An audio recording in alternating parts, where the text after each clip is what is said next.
What's in store for the property market in 2024? Well, a major chain of estate agents called Hamptons has made 5 predictions, and there are some surprises in there. I'll share them and give our view on whether we agree, from our position of working with hundreds of investors per year and reaching an audience of many thousands more through our podcast and newsletter. Their first prediction is political, because it's highly likely that a general election will take place around November this year, with housing policies set to be a key battleground. It's generally accepted that not enough houses are being built, and there's an extra problem, because current falling prices and lower buyer demand means that the major house builders will slow down their pace of construction, making the problem worse. So it's not surprising that Hamptons predicts that both main parties could announce a replacement to the Help to Buy scheme. This was a policy that loaned first-time buyers up to 20% of the purchase price of a new build home, or up to 40% in London, as long as they had a 5% deposit. This ran from 2013 until 2022 and funded the purchase of 340,000 homes. Although a separate mortgage guarantee scheme, which encourages lenders to provide 95% mortgages, will run until 2025, there's no direct replacement. So likelihood of this prediction being correct and some kind of scheme to help first-time buyers being introduced, I'd say pretty high, because governments want to be seen to boost house building, and this is a relatively easy way of doing it, even though you could argue that it props up prices, so perhaps doesn't help first-time buyers as much as it first appears. Any such scheme would take time to kick in. So for their second prediction, Hamptons has predicted that in 2024, the proportion of homes bought by first-time buyers will fall from its current level of 28%, which is the highest on record. Again, I think this is likely to be right for a few reasons.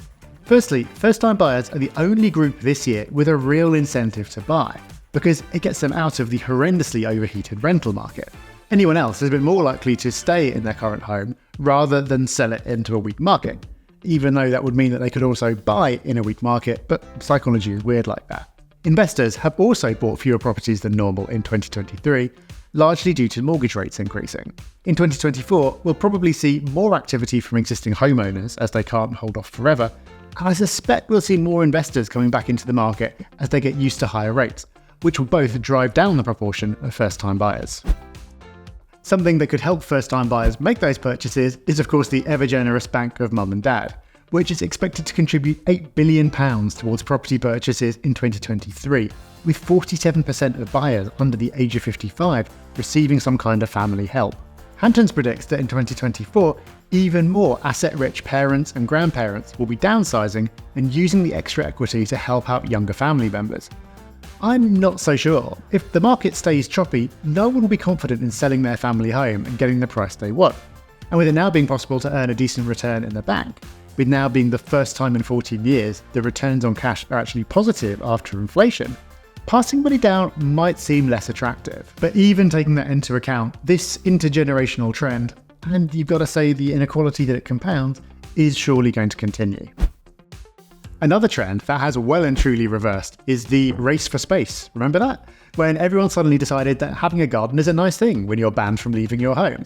But we are allowed out now, for now at least, and city centres have resolutely refused to die off, which is why smaller properties have started outperforming larger ones, and Hamptons is predicting that this is going to continue.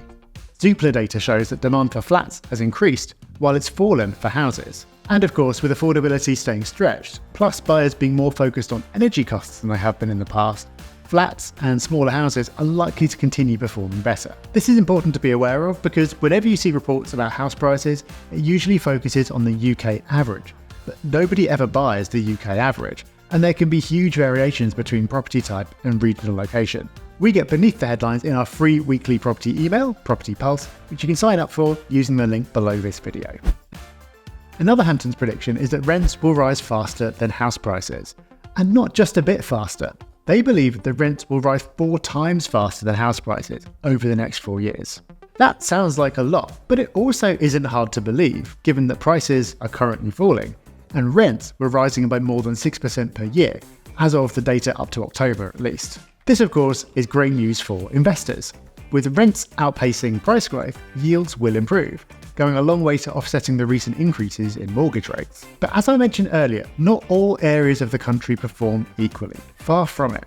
So as an investor, where you buy makes an enormous difference to how well you'll perform over time. So watch this video next where we share the 5 property investment hotspots that we'll be focusing on this year.